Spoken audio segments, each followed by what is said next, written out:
Hello everyone, welcome to the English YouTuber. Today we'll be discussing all the questions that could appear from Macbeth, Act 5, Scene 9. So without wasting much time, let's begin. The first question: what was Malcolm's wish at the beginning of the scene? A. He wishes that young Seward was alive. B. He wishes that all his friends could survive the battle. C. He wishes that the battle wouldn't happen. Or D. That Macbeth would die a dreadful death.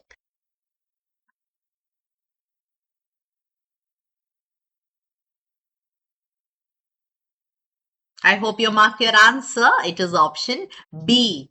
Malcolm says, I would the friends we miss were safe arrived. Means I wish all our friends could have survived this battle. Moving to the next question. What does Lord Seward say to Malcolm in order to pacify him for whatever Malcolm had told in the above sentence? A. The great victory was cheaply bought. B. In every battle, some people must die. C. Young Seward has paid the soldier's debt. D. Your cause of sorrow must not be measured by his worth, or else there is no end.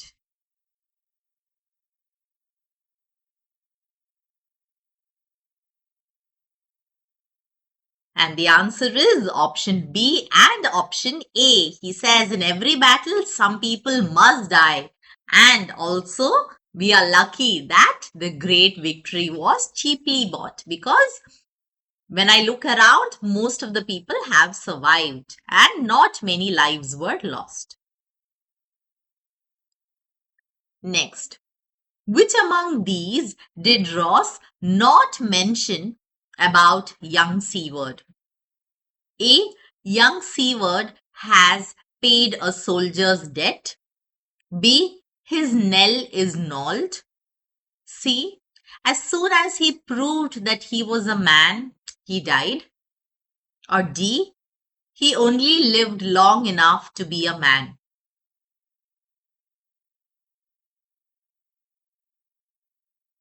So the statement that was not mentioned by Ross was option B, because his knell is gnawed was mentioned by Lord Seward and not by Ross. Next one. Why does Ross say your cause of sorrow must not be measured by his worth, for then it hath no end? When Ross discloses that young Seward is dead and has been carried off the battlefield, he tells Lord Seward that if his grief was to equal the worth of his son, then it would never end because his son's virtues were immeasurable. So he tries to tell Seward that your grief is not something that should be measured by the achievements of someone who is gone. I hope this question and answer is clear. Let's move to the next one. When Ross mentions that young Seward was hurt on the front, what does it show? A. That he was not as strong as he seemed. B. He foolishly went to fight with Macbeth without support. C. That Macbeth was brutal in his attack. Or D. That young Seward was bravely fighting his enemy.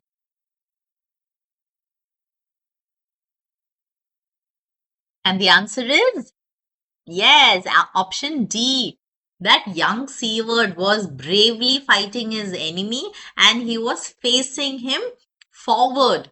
That is why he got hurt in the front and not behind. Next, how does Lord Seward react to the death of his son? A. He is in pain and denial.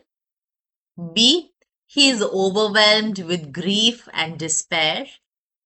C. he accepts his death and feels pride in his son's bravery. D. He is indifferent to his son's death.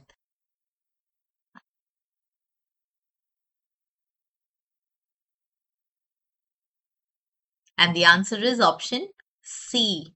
Yes, he accepts his death, but he also feels happy and he feels proud that his son fought bravely until the end and he has settled his score. Seward says, had I as many sons as I have hairs, dash. So, what is the continuation of this sentence? A. I would not wish them to die. B. I would not wish them to a fairer death. C. I would ask each one of them to fight against Macbeth. Or D. I would want each one of them to avenge Macbeth's tyranny.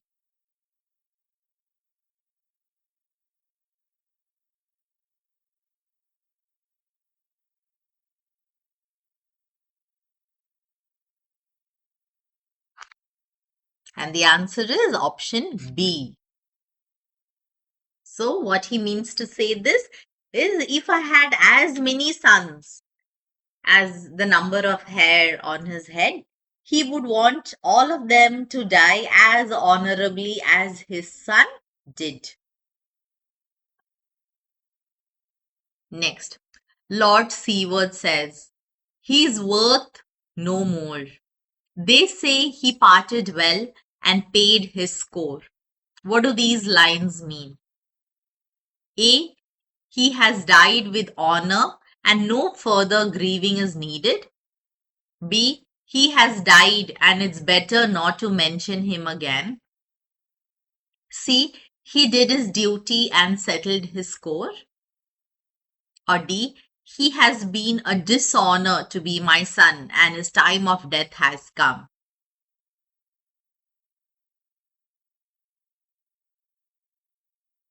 So here there are two options that are right. I hope you have recognized them. One is option A. He has died with honor and no further grieving is needed. Also, he did his duty and he settled his score. What does Macduff's presentation of Macbeth's head symbolize? A. The end of tyranny in Scotland. B. Macduff's strength over Malcolm. C. Personal revenge has been fulfilled. Or D. That he is brutal and a man of his words.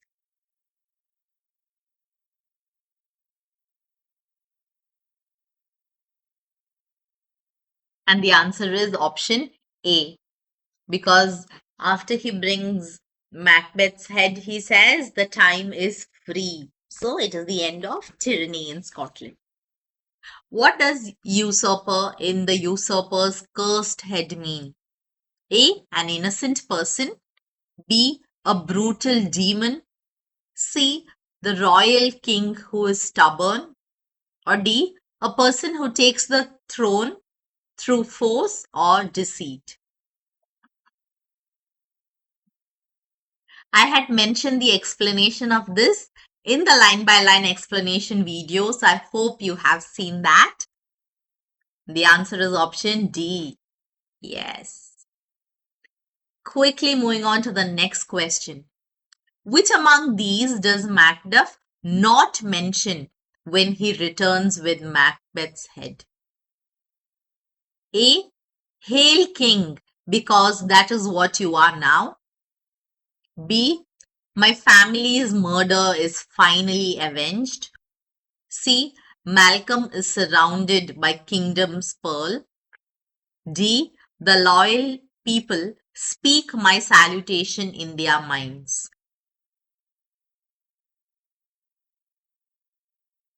So the one statement that was not mentioned by Macduff was option B. Next. What action does Malcolm take after being hailed the King of Scotland? A. He says that it won't be long before he rewards each one of their loyalty and service. B. He pardons Macbeth and his wife. C. He hails Macduff as his successor. D. He promotes his thanes and kinsmen to earls. So again, there are two answers that are right. One is option A and the other is option D. Okay, so these are all the things that Malcolm says while addressing the crowd. So I've written this as bullet points so that you can remember or recall all of this, whatever was mentioned. The first one, it shall not be long before we repay and reward each one of you for the loyalty and service provided. So he says that he's going to repay and reward everyone for their loyalty and service. Then my thanes and kinsmen will be named as earls, the first earls that Scotland has ever had. So he has promoted the thanes and kinsmen to earls. Third, the exiled friends who fled from the trap of Macbeth's tyranny must be brought back to Scotland. Fourth, we must find the evil ministers who supported Macbeth and Lady Macbeth and must be brought to justice. Fifth, whatever needs to be done will be performed in the right measure, in the right time, and at the right place. Sixth, then finally, he invites each and every one of them to witness his crowning as the King of Scotland in Scone. So these are all the things Malcolm says while addressing the crowd. What does Malcolm's closing speech reflect? A. It focuses on personal revenge. B. It suggests uncertainty of future. C. It shows the restoration of order. D. It shows that Malcolm is loved. So what does Malcolm's closing speech reflect? Yes, it shows the restoration of order. I hope you got the answers right. Thank you so much for watching this video and please don't forget to share this video among your friends. All the very best. God bless and make sure that you keep revising all these questions before your examinations. Take care. All the very best.